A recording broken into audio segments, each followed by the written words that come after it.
बिस्मिल्लाहिर्रहमानिर्रहीम अस्सलामु अलैकुम एवरीवन। आई होप कि आप सब लोग खैरियत से होंगे। This video lecture will cover the long questions and structure response questions of unit number 4। Question number 1 है distinguish between physical and chemical changes, state with at least 2 examples from daily life.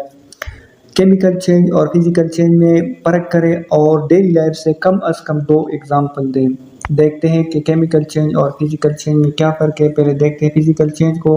Physical change is the change of matter that occur without changing the chemical composition of matter. Physical change एक ऐसा change होता है जिसमें matter की composition में कोई change नहीं आता। इससे मैटर की कंपोजिशन चेंज नहीं हो जाती, इससे सब्सटेंस की कंपोजिशन चेंज नहीं हो जाती। कंपोजिशन क्या होता है? कंपोजिशन से मुराद सब्सटेंस का फार्मूला चेंज नहीं होता, मैटर का फार्मूला चेंज नहीं होता। While a chemical change is the change of chemical composition of matter. Chemical change ऐसा चेंज है जो मैटर के कंपोजिशन को चेंज कर देता है, मैटर के फार्मूले को चेंज कर देता है, सब्सटेंस की कंपोजिशन को चेंज कर देता है, उसके फार्मूले को चेंज कर देता है। It is usually reversible. जो फिजिकल चेंज होता है ये अमूमन रिवर्सिबल होता है, while chemical change is usually irreversible. जबकि जो केमिकल चेंज होता है वो इरिवर्सिबल होता है। फिजिकल चेंज में न्यू प्रोडक्ट्स और नॉट फॉर्म। फिजिकल चेंज में कोई नई चीज़ नहीं बनती, कोई नया सब्सटेंस नहीं बनता। While in chemical change new products are formed. जबकि केमिकल चेंज में नई चीज़ें बन जाती हैं। Example melting of ice and coughing of wood. Physical change की मिसालें आइस का मेल्ट होना है और वुड का काटना है, लकड़ियों को टुकड़े टुकड़े करना है। जबकि केमिकल चेंज की मिसाल है रस्टिंग ऑफ आयरन, आयरन को रस्ट लग जाना, उसको जंग लग जाना, और बर्निंग ऑफ फ्यूल है। अगर हम मेल्टिंग ऑफ आइस को देखें तो इसमें आइस जो होता है वो मेल्ट हो जाता है। मेल्टिंग का मतलब है कि वो सॉलिड फॉर्म से लिक्विड फॉर्म में चला जाता है। बर्फ़ जो होते हैं वो सॉलिड फॉर्म में होते हैं, जब उसको हम थोड़ा सा टेम्परेचर दे देते हैं तो वो मेल्ट हो जाते हैं, वो लिक्विड फॉर्म में आ जाते हैं। तो इस आइस का सॉलिड फॉर्म से लिक्विड फॉर्म में आना ये एक फिजिकल चेंज है। फिजिकल चेंज क्यों है? क्योंकि इससे उस आइस का केमिकल फार्मूला चेंज नहीं होता, उसका कंपोजिशन चेंज नहीं होता, उसका वही फार्मूला होता है जो लिक्विड फॉर्म में वाटर का होता है, यानी H2O। H2O लिक्विड फॉर्म में भी पानी का फार्मूला है और ये सॉलिड फॉर्म में यानी आइस में भी यही फार्मूला है। अगर हम कॉपिंग ऑफ वुड को देखें तो कॉपिंग ऑफ वुड जब हम करते हैं यानी वुड के जब हम टुकड़े टुकड़े बनाते हैं तो इससे वुड का फार्मूला चेंज नहीं होता, जस्ट उसके साइज में चेंज आता है। सो इसलिए कॉपिंग ऑफ वुड भी जो है एक फिजिकल चेंज है। जबकि हम अगर रस्टिंग ऑफ आयरन को देखें तो रस्टिंग ऑफ आयरन एक केमिकल चेंज है। क्यों एक केमिकल चेंज है? क्योंकि इसमें आयरन जो है यानी फेरक जो है वो ऑक्सीजन के साथ रिएक्शन करता है और बिल्कुल एक नई चीज़ बनाता है जिसको हम फेरक ऑक्साइड कहते हैं। और ये फेरक ऑक्साइड एक न्यू सब्सटेंस है और मोस्टली ये जो प्रोसेस है, ये जो अमल है, ये इरिवर्सिबल है। अगर हम बर्निंग ऑफ फ्यूल को देखें तो ये भी एक केमिकल चेंज है। फॉर एग्जांपल हमारे पास एक फ्यूल है जिसको हम मीथेन कहते हैं। जब ये ऑक्सीजन के साथ रिएक्शन करता है तो ये हमारे पास बना देता है कार्बन डाइऑक्साइड प्लस वाटर और plus energy in the form of heat and light बना देता है। तो यहाँ पर कार्बन डाइऑक्साइड बिल्कुल एक न्यू सब्सटेंस है, इसी तरह वाटर भी एक न्यू सब्सटेंस है। ये इन सब्सटेंसेस से बिल्कुल चेंज है। यानी यहाँ पर जो हमें प्रोडक्ट मिले हैं ये अपने रिएक्टेंट से बिल्कुल चेंज है, न्यू सब्सटेंसेस है।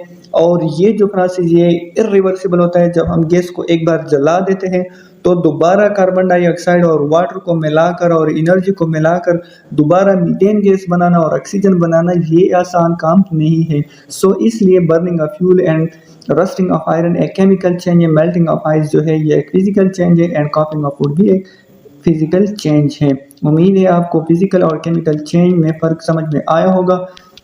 चलते हैं क्वेश्चन नंबर 2 पे। क्वेश्चन नंबर 2 में क्या कहता है? Describe combustion with the help of word equation, explain the harmful effects of combustion on the environment. Combustion को डिस्क्राइब करें, कंबस्शन को बयान करें, वर्ड इक्वेशन की मदद से इसको एक्सप्लेन करें और इसके माहौल पर क्या नुकसानदेह असरात है, ये माहौल के लिए कितना नुकसानदा है वो भी एक्सप्लेन करें। आंसर है combustion refer to the burning. Combustion हम बर्निंग को कहते हैं, यानी सिंपली अगर हम कंबस्शन को डिफाइन करना चाहें तो जो जलने का अमल है उसको हम कंबस्शन कहते हैं। When fuel Burns in the presence of oxygen and gives carbon dioxide water and energy in the form of heat and light called combustion. जब हम फ्यूल को ऑक्सीजन की मौजूदगी में जलाते हैं तो ये हमें कार्बन डाइऑक्साइड देता है प्लस वाटर देता है, और हीट और लाइट की फॉर्म में, हीट और लाइट की शक्ल में ये हमें एनर्जी देता है। तो इसको हम कंबस्शन कहते हैं। इसको मैं पहले भी बहुत दफ़ा डिफाइन कर चुका हूँ अपने लेसन्स वाले वीडियोस में, तो अगर वो वीडियोस आप लोगों ने नहीं देखे तो उसका लिंक भी मैंने डिस्क्रिप्शन में दिया होगा, वो आप ज़रूर देखें। अब आते हैं इसके वर्ड इक्वेशन पे। इसका वर्ड इक्वेशन क्या है? फ्यूल जब ऑक्सीजन के साथ कंबाइन होता है तो ये पैदा कर देता है कार्बन डाइऑक्साइड, साथ में वाटर पैदा कर देता है और साथ में energy in the form of heat and light. ये इसका वर्ड इक्वेशन है। कोई भी चीज़ जो जलता हो उसको हम फ्यूल कहते हैं। यहाँ पर हम CH4 ले लेते हैं। CH4 के साथ जब ऑक्सीजन रिएक्शन करता है तो ये हमारे पास कार्बन डाइऑक्साइड प्रोड्यूस करता है, साथ साथ वाटर प्रोड्यूस कर देता है और plus energy in the form of heat and light produce कर देता है। Harmful effects of combustion on environment, माहौल पर इसके कौन से नुकसानदेह असरात हैं? और पहला इसका जो इफेक्ट है वो causes air and water pollution. ये वाटर और एयर पोल्यूशन का बायस बनता है, यानी इससे हवा आलूदा हो जाता है और साथ साथ पानी की आलूदगी भी पैदा हो जाती है, और इसकी वजह से एसिडिक रेन भी बन जाता है। कारखानों में जो कंबस्शन का अमल होता है वहाँ से सल्फर डाइऑक्साइड भी रिलीज होता है। जब ये सल्फर डाइऑक्साइड एटमॉस्फेयर में जाता है तो जब बारिश होती है तो एटमॉस्फेयर में मौजूद ये जो सल्फर डाइऑक्साइड वाटर के साथ रिएक्शन कर देता है तो वहाँ पर बन जाता है, यानी ये सल्फर डाइऑक्साइड जो है वाटर के साथ रिएक्शन कर देता है और वहाँ पे बन जाता है H2SO4 यानी सल्फ्यूरिक एसिड, और ये स्ट्रॉन्ग एसिड है। तो इस तरह ये एसिडिक रेन की भी वजह बन जाती है। रेस्पिरेटरी डिजीज लाइक आस्थमा, ये सांस की बीमारियों का भी बास बनते हैं, जैसा कि आस्थमा है यानी दमा की बीमारी जो है, काजेज ग्लोबल वार्मिंग, और ये ग्लोबल वार्मिंग की भी वजह बनती है। क्वेश्चन नंबर 3 है what is rusting, suggest any 3 ways to prevent the rusting of iron. Rusting क्या होता है और कोई ऐसे 3 तरीके बताए जिससे हम आयरन को रस्टिंग से बचा सकते हैं। तो आंसर है when iron combines with oxygen to form iron oxide is called rusting। जब आयरन ऑक्सीजन के साथ कंबाइन हो जाता है, जब आयरन ऑक्सीजन के साथ रिएक्शन कर देता है तो ये आयरन ऑक्साइड बना देता है और इस अमल को हम रस्टिंग कहते हैं।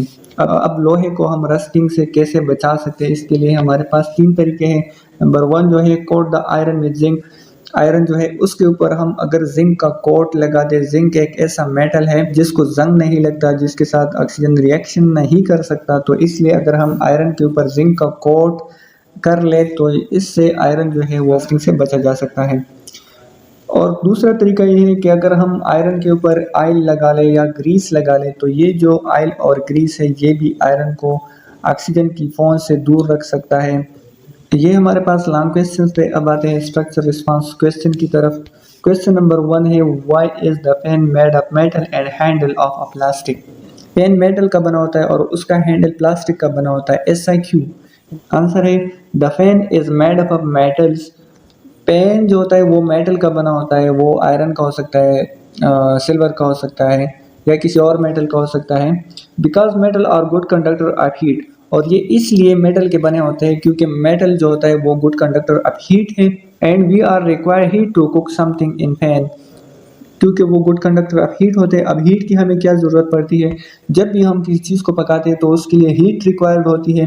हीट के बगैर कोई चीज़ पकती नहीं है, तो इसलिए हम पैन जो होते हैं वो मेटल के बना देते हैं। While the handle of pen is made of plastic, जबकि उसका हैंडल प्लास्टिक का बना होता है। क्यों? Because plastic is an insulator that does not allow heat to flow from pen to the handles so that we will catch the pen by handle। Pen का handle plastic का इसलिए बना होता है क्योंकि प्लास्टिक इंसुलेटर है, इससे heat पास नहीं हो सकता। अगर इससे हीट पास होगा तो पेन के साथ साथ उसका हैंडल भी गर्म होगा, फिर हम उसको पकड़ने के काबिल नहीं रहेंगे। पेन को पकड़ना हमारे लिए मुश्किल हो जाएगा, उसको मैनेज करना फिर हमारे लिए मुश्किल हो जाएगा। इसलिए उसका हैंडल किसी इंसुलेटर से बनाना वो ज़रूरी होता है। तो सबसे बेस्ट जो इंसुलेटर है वो प्लास्टिक होता है, इसलिए पेन का हैंडल हम प्लास्टिक से बना देता है। क्वेश्चन नंबर 2 पर आते हैं। In the process of making chapati there are 3 steps from A to B to C, which stage is a physical and chemical change? Give your reason also। जब हम चपाती बनाते हैं तो हम 3 स्टेजेस से गुजरते हैं। वो 3 स्टेजेस कौन से हैं? स्टेज नंबर A ये है जिसमें हम पेड़े बनाते हैं। स्टेज नंबर B ये है कि हम पेड़े से चपाती बना देते हैं। और स्टेज नंबर C हमारे पास बेकिंग है, यानी उस चपाती को बेक करना है, उसको पकाना है। सो आपने इन तीनों स्टेजेस में बताना है कि इसमें से कौन सा स्टेज फिजिकल चेंज है, कौन सा स्टेज केमिकल चेंज है, और साथ में आपने रीज़न भी बतानी है। अगर हम स्टेज ए को देखें तो इसमें जस्ट हमने फ्लावर को बाल जैसे स्ट्रक्चर में कन्वर्ट किया हुआ है और इसको हम दोबारा भी उसी स्ट्रक्चर में ले जा सकते हैं, उसी शेप में ले जा सकते हैं, इस शेप में कि ये पहले मौजूद होते हैं। अगर हम स्टेज बी को देखें तो यहाँ पर हमने डफ से यानी पेड़े से हमने चपाती बनाया होता है और इससे हम दोबारा भी पेड़े बना सकते हैं। सो यहाँ पर ये भी एक रिवर्सिबल प्रोसेस है और यहाँ पर सिर्फ इसकी शेप चेंज हुई है, यहाँ पर ना फ्लावर का कोई फार्मूला चेंज हुआ है और ना इसमें मौजूद वाटर का या साल्ट का फार्मूला चेंज हुआ है। सो हम कह सकते हैं कि स्टेज ए स्टेज बी दोनों फिजिकल चेंजेस हैं।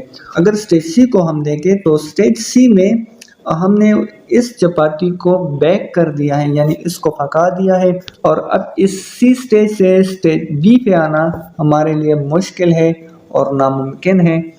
सो it is irreversible from C to B. अगर ये इरिवर्सिबल है तो हम ये कह सकते हैं कि फिर ये एक केमिकल चेंज है। In stage A and B only the shape of the flower is changing. अगर हम स्टेज ए और बी में देखें तो सिर्फ फ्लावर का ये जो पेड़ है इसका जस्ट शेप चेंज हो रहा है। And it is a reversible process, therefore it is a physical change. और ये एक रिवर्सिबल प्रोसेस है इसलिए ये एक फिजिकल चेंज है। हम यहाँ पर स्टेज ए से स्टेज बी पर भी जा सकते हैं और स्टेज बी से वापस स्टेज ए पर आ सकते हैं, यानी हम पेड़े से ये शेप भी बना सकते हैं और फिर इस शेप से दोबारा ये पेड़ा बना सकता है। सो ये एक रिवर्सिबल प्रोसेस है, therefore it is a physical change. Stage C की अगर हम बात करें, in stage C the baking of chapati is taking place which is irreversible change, therefore it is a chemical change. अगर हम स्टेज सी की बात करें तो इसमें चपाती बेक हो जाती है यानी पक जाती है और ये फिर रिवर्स स्टेज और इस स्टेज से फिर इसके लिए स्टेज बी पर आना रिवर्स होना मुश्किल होता है, इम्पॉसिबल होता है। सो इसलिए ये एक केमिकल चेंज है। On the basis of reversibility और irreversibility we can say that stage A and stage B are physical changes and stage C is a chemical change. आते हैं क्वेश्चन नंबर 3 पे, complete the following flow chart. इस flow chart में अगर हम देखें तो ये चेंजेस के हवाले से यहाँ पर चेंज दिया हुआ है। अब इस साइड पर कौन सा चेंज आएगा और इस साइड पर कौन सा चेंज आएगा, इस फ्लो चार्ट में हिंट्स दिए हुए हैं। कौन से हिंट्स हैं? एक ये है कि no new substance are formed और यहाँ इस साइड पर दिया हुआ है न्यू सब्सटेंस आर फॉर्म्ड। तो अगर हमें ये पता है कि कौन से चेंज में न्यू सब्सटेंस फॉर्म हो जाता है, न्यू सब्सटेंस पैदा हो जाते हैं, कौन से चेंज में न्यू सब्सटेंसेस पैदा हो जाते हैं और कौन से चेंज में न्यू सब्सटेंसेस पैदा नहीं होते, अगर हमें ये पता हो तो हम इजीली इस फ्लो चार्ट को कंप्लीट कर सकते हैं। क्वेश्चन नंबर 1 में जिसमें हम फिजिकल और केमिकल चेंज को पढ़ रहे थे वहाँ पे हमने ये पढ़ लिया कि फिजिकल चेंज में कोई न्यू सब्सटेंस पैदा नहीं होता और केमिकल चेंज में न्यू सब्सटेंस पैदा हो जाते हैं। सो यहाँ पर हम लिख लेंगे फिजिकल चेंज और यहाँ पर आ जाएगा केमिकल चेंज। अब ये हुए एग्जाम्पल्स, यहाँ पर 3 एग्जाम्पल्स फिजिकल चेंज के देने हैं और 3 एग्जाम्पल आपने केमिकल चेंज के देने हैं। एक एग्जाम्पल इसका आ जाएगा कॉपिंग ऑफ वुड, दूसरा एग्जाम्पल आ जाएगा कटिंग ऑफ पेपर और तीसरा एग्जाम्पल आ जाएगा मेल्टिंग ऑफ आइस। ये तीनों हमारे पास फिजिकल चेंज के एग्जाम्पल हैं, यानी आइस का मेल्ट होना, आइस का पानी में कन्वर्ट होना, पेपर का काटना, पेपर को टुकड़ों में कट करना और लकड़ी को भी टुकड़ों में कट करना, ये भी एक फिजिकल चेंज है। यहाँ पर हम लिख लेंगे रस्टिंग ऑफ आयरन एक केमिकल चेंज है, बर्निंग ऑफ फ्यूल भी एक केमिकल चेंज है। The process of photosynthesis in plants is also a chemical change। अब आते हैं क्वेश्चन नंबर 4 की तरफ। क्वेश्चन नंबर 4 में क्या कहता है? When a candle is burned, both physical and chemical changes take place। जब हम कैंडल को जलाते हैं तो उसमें दोनों फिजिकल और केमिकल चेंजेस आते हैं। ये पूछता क्या है कि identify and explain the changes. इस कैंडल में, इस बर्निंग ऑफ कैंडल में कौन से चेंजेस आते हैं, आप उसको आइडेंटिफाई करें और उसको एक्सप्लेन करें कि ये चेंजेस कैसे आते हैं।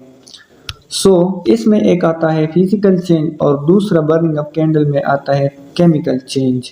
केमिकल चेंज कैसे आता है बर्निंग ऑफ कैंडल में और physical change burning of candle में कैसे आता है, देखते हैं। When we heat a candle जब हम कैंडल को हीट करते हैं, यानी कैंडल को जब हम जला देते हैं, the wax of the candle gets melted. तो कैंडल का जो वैक्स होता है, उसका जो मोम होता है वो मेल्ट हो जाता है। देखिए ये हमारे पास एक कैंडल है और ये इसका फ्लेम है। अब इसको कैंडल को जब हम जलाते हैं तो इस फ्लेम के इर्द गिर्द यहाँ पे वैक्स मौजूद होता है। तो इस फ्लेम के हीट की वजह से यहाँ पर मौजूद जो वैक्स होता है वो मेल्ट हो जाता है। मेल्ट मतलब वो लिक्विड में कन्वर्ट हो जाता है। It again turn into solid wax on cooling, और ये वैक्स ठंडा होने पर दोबारा सॉलिड में कन्वर्ट हो जाता है। जब हम मोमबत्ती जलाते हैं तो मोमबत्ती की फ्लेम की वजह से, मोमबत्ती की शोले की वजह से, शोले के इर्द गिर्द जितना भी वैक्स होता है वो लिक्विड में कन्वर्ट हो जाता है। हीट की वजह से वो लिक्विड में कन्वर्ट हो जाता है। और फिर क्या होता है, और जब ये मेल्टेड वैक्स उस मोमबत्ती से नीचे गिरता है तो वहाँ पे टेम्परेचर थोड़ा कम होता है। तो उस टेम्परेचर के कम होने की वजह से ये वैक्स कूल हो जाता है, ठंडा हो जाता है। और जब ये ठंडा होता है तो ये दोबारा सॉलिड में कन्वर्ट हो जाता है। सो यहाँ पर इस वैक्स के केमिकल कंपोजिशन में कोई चेंज नहीं आई है, वो जस्ट सॉलिड से लिक्विड में कन्वर्ट हो जाता है और फिर लिक्विड से दोबारा सॉलिड में कन्वर्ट हो जाता है। यहाँ पर ये एक रिवर्सिबल प्रोसेस है, सॉलिड वैक्स का लिक्विड वैक्स में कन्वर्ट होना और फिर लिक्विड वैक्स का दोबारा सॉलिड वैक्स में कन्वर्ट होना, ये एक रिवर्सिबल प्रोसेस है। और रिवर्सिबल प्रोसेस हमेशा फिजिकल चेंज में होता है। So it is a physical change. Chemical change कौन सा आता है जब हम कैंडल को जलाते हैं? The wax near the flame, flame के करीब जो वैक्स होता है बर्न्स, वो जल जाता है and gives new substances like carbon dioxide, carbon soot, water vapours, heat and light energy. जो कैंडल होता है इसमें जो फ्लेम जलता है, इस फ्लेम के इर्द गिर्द ये वाला कुछ वैक्स जो होता है ये जल जाता है। और जब ये जल जाता है तो यहाँ पर कार्बन डाइऑक्साइड प्रोड्यूस हो जाता है, साथ में कार्बन सूट पैदा हो जाते हैं और वाटर वेपर्स यहाँ पर प्रोड्यूस हो जाते हैं, हीट और एनर्जी यहाँ पे प्रोड्यूस हो जाती है। और फिर इन कार्बन डाइऑक्साइड को या कार्बन सूट को या वाटर वेपर्स और इस एनर्जी को मिलाकर हम दोबारा ये कैंडल के वैक्स को नहीं बना सकते, ये इंतहाई मुश्किल है। सो अगर हम कह सकें कि ये एक इरिवर्सिबल प्रोसेस है तो ये गलत नहीं होगा। और जब ये इरिवर्सिबल प्रोसेस है तो ये हमारे पास एक केमिकल चेंज है। और इसके एक और वजह भी है, वो ये कि यहाँ पर न्यू सब्सटेंसेस प्रोड्यूस हुए हैं जैसे carbon dioxide, carbon soot, water vapours और एनर्जी जैसे प्रोडक्ट यहाँ पर प्रोड्यूस हुए हैं। So therefore it is a chemical change. और अगर हम कंक्लूड करें तो कैंडल में दो किस्म के चेंजेस टेक प्लेस करते हैं, एक फिजिकल चेंज और दूसरा केमिकल चेंज। जब हम कैंडल के फ्लेम को जलाते हैं तो फ्लेम के इर्द गिर्द वैक्स जो होता है वो सॉलिड फॉर्म में होता है, वो सॉलिड से लिक्विड में कन्वर्ट हो जाता है और ठंडा होने पर वो दोबारा सॉलिड में कन्वर्ट हो जाता है। ये एक फिजिकल चेंज है। और केमिकल चेंज इसमें इस तरह है कि फ्लेम के इर्द गिर्द जो वैक्स होता है वो जल जाता है और उससे वहाँ पर न्यू सब्सटेंसेस प्रोड्यूस हो जाती है जैसे carbon dioxide, carbon soot, water vapours और energy. So therefore there are two changes take place in the burning of candle. अब बी नंबर क्वेश्चंस पर आते हैं। Give another similar example where both physical and chemical changes take place. इसी तरह candle के जैसा एक और एग्जांपल भी बता दें जिसमें केमिकल और फिजिकल चेंजेस दोनों आते हो। Answer, burning of liquefied petroleum gas. ये जो एलपीजी गैस होता है जिसको हम घरेलू सिलेंडर में यूज़ करते हैं, इस गैस के आज जलाना ये एक और एग्जाम्पल है। Just like the burning of candle is another example in which both physical and chemical changes take place. और इस बर्निंग ऑफ एलपीजी में, लिक्विफाइड पेट्रोलियम गैस का शॉर्ट फॉर्म एलपीजी है, और इस एलपीजी के बर्निंग में भी दोनों फिजिकल और केमिकल चेंजेस टेक प्लेस करते हैं। LPG is present in liquid form in cylinder. ये जो एलपीजी होती है सिलेंडर में लिक्विड फॉर्म में मौजूद होती है। When it comes out of cylinder, जब ये सिलेंडर से बाहर आता है, it converts into gaseous state, तो ये गैसियस स्टेट में कन्वर्ट हो जाता है। एलपीजी सिलेंडर में लिक्विड फॉर्म में मौजूद होती है और जब ये एलपीजी सिलेंडर से बाहर आता है तो ये गैसियस स्टेट में कन्वर्ट हो जाता है। So it is a physical change. When gas is burned in air, it is a chemical change। लेकिन जब यही गैस हवा में ऑक्सीजन की मौजूदगी में जब जलता है तो ये एक केमिकल चेंज है, क्योंकि फिर वहाँ पर न्यू सब्सटेंसेस प्रोड्यूस हो जाते हैं और फिर उन सब्सटेंसेस से हम दोबारा एलपीजी को हासिल नहीं कर सकते, यानी ये रिवर्सिबल नहीं है, इरिवर्सिबल प्रोसेस है, therefore it is a chemical change. Question number 5 पर आते हैं। During the process of digestion proteins are broken down into amino acid. You must have read it in the chapter on digestion in grade 6. Digestion के दौरान protein broken down हो जाते हैं amino acid में, और ये चीज़ आपने ग्रेड 6 के साइंस के चैप्टर में ज़रूर पढ़ी होगी। अब क्वेश्चन क्या है, is digestion a chemical change, how do you know? क्या डाइजेशन एक केमिकल चेंज है? अगर केमिकल चेंज है तो कैसे it is a chemical change, आपको कैसे पता कि ये केमिकल चेंज है? Answer, yes, digestion is a chemical change because during digestion enzymes and acids in stomachs and intestines help break down complex food molecules like carbohydrates, proteins and fats into simpler molecules like glucose, amino acids and fatty acids. Yes, digestion क्या है? एक chemical change है। Chemical change क्यों है?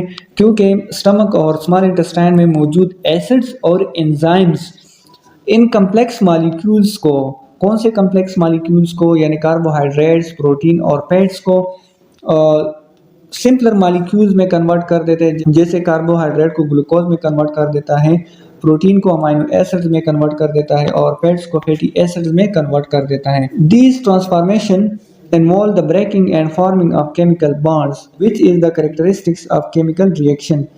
ये जो transformation है complex food molecule का सिंपलर फूड मॉलिक्यूल में कन्वर्ट होना, ये जो transformation of complex molecules into simpler molecules है, इनमें ब्रेकडाउन ऑफ केमिकल बॉन्ड्स होते हैं, इनमें कुछ केमिकल बॉन्ड्स टूट जाते हैं, और ये जो बॉन्ड्स का टूटना और बनना है ये केमिकल रिएक्शन के कैरेक्टरिस्टिक्स है।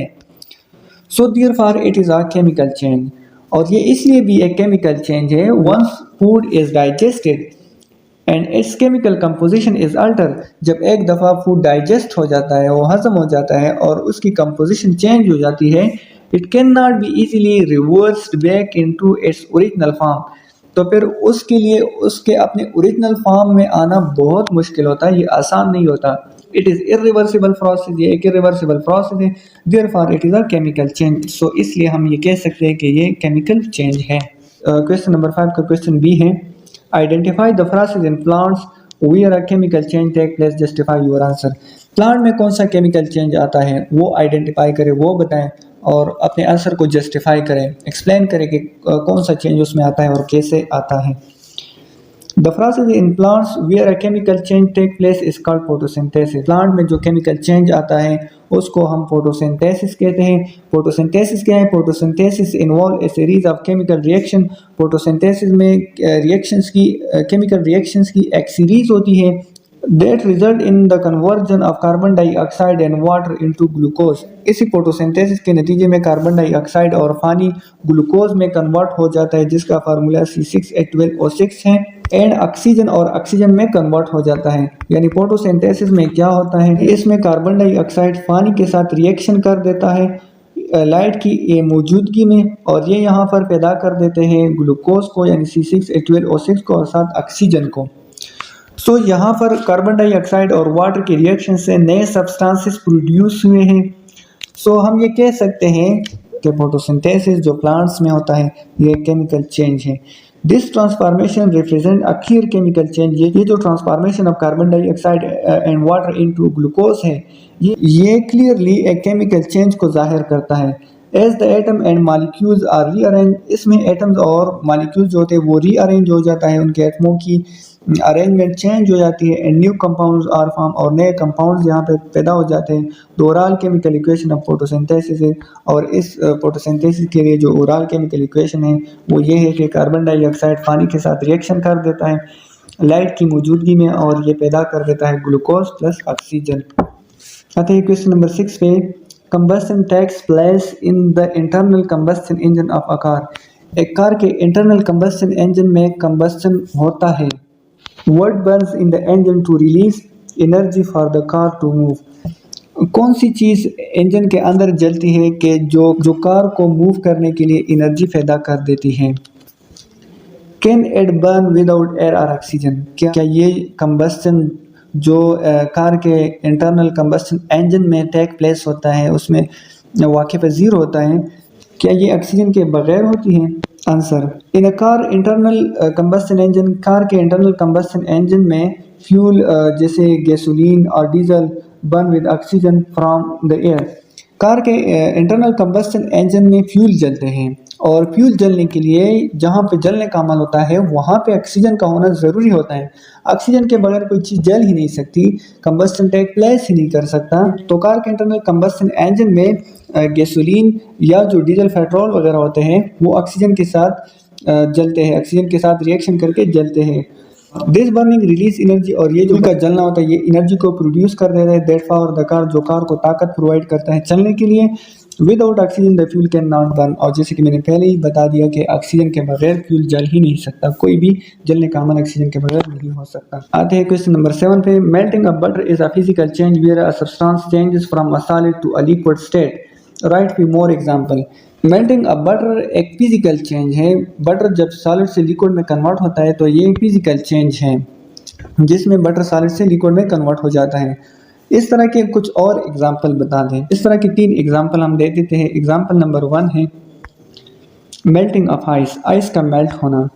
When ice mean solid water is expose to higher temperature, जब हम आइस को हायर टेम्परेचर में एक्सपोज कर देते हैं यानी उसको टेम्परेचर दे देते हैं, it melts to become a liquid water, तो ये लिक्विड वाटर में कन्वर्ट हो जाता है, ये एक फिजिकल चेंज है। एग्जाम्पल नंबर 2 है dissolving of sugar in water, sugar का वाटर में डिजॉल्व होना, शुगर का वाटर में हल हो जाना, ये भी इसी तरह का एग्जाम्पल है। इसमें क्या होता है, when you add sugar to water, जब आप शुगर को पानी में ऐड कर देते हैं तो शुगर जो होता है वो सॉलिड फॉर्म में होता है, इट डिजॉल्व, ये पानी में हल हो जाता है, and form sugar water solution, और ये शुगर वाटर सोल्यूशन पैदा कर देता है। The sugar molecule are still sugar, और इस शुगर वाटर सोल्यूशन में शुगर के जो मॉलिक्यूल्स होते हैं वो अब भी शुगर ही होता है, वो चेंज नहीं होते। They have just spread out in the water, वो जस्ट पानी में स्प्रेड आउट हो जाते हैं यानी उसमें डिजॉल्व हो जाते हैं। तो इसमें भी अगर हम देखें तो शुगर सॉलिड स्टेट से लिक्विड फॉर्म में चला जाता है, तो ये भी मेल्टिंग ऑफ बटर जैसा फिजिकल चेंज है। एग्जाम्पल नंबर 3 है मेल्टिंग ऑफ वैक्स, वैक्स का मेल्ट होना जिसको हम अभी डिस्कस कर चुके हैं। Wax can go from a solid candle to a liquid melted candle wax and back to a solid candle as it cools. Candle का वैक्स जो होता है जब वो गर्म होता है तो वो लिक्विड में कन्वर्ट हो जाता है, और जब वो ठंडा हो जाता है तो वो दोबारा सॉलिड में कन्वर्ट हो जाता है। तो ये भी मेल्टिंग ऑफ बटर जैसा एक फिजिकल चेंज है। Thank you very much. अगर वीडियो अच्छी लगी हो तो लाइक ज़रूर करें। अगर ये नोट्स आपको PDF फाइल या वर्ड में चाहिए हो तो कमेंट करें, मैं आपको कमेंट में अपने व्हाट्सएप ग्रुप का लिंक प्रोवाइड कर दूंगा, आप उस लिंक पर जाए, उस ग्रुप को ज्वाइन करें, वहाँ पे आपको नोट्स मिल जाएंगे। अगर वीडियो अच्छी लगी हो तो लाइक करें, चैनल को सब्सक्राइब करें, कोई कन्फ्यूजन हो तो कमेंट करें और अपने फ्रेंड्स के साथ ज़रूर शेयर करें।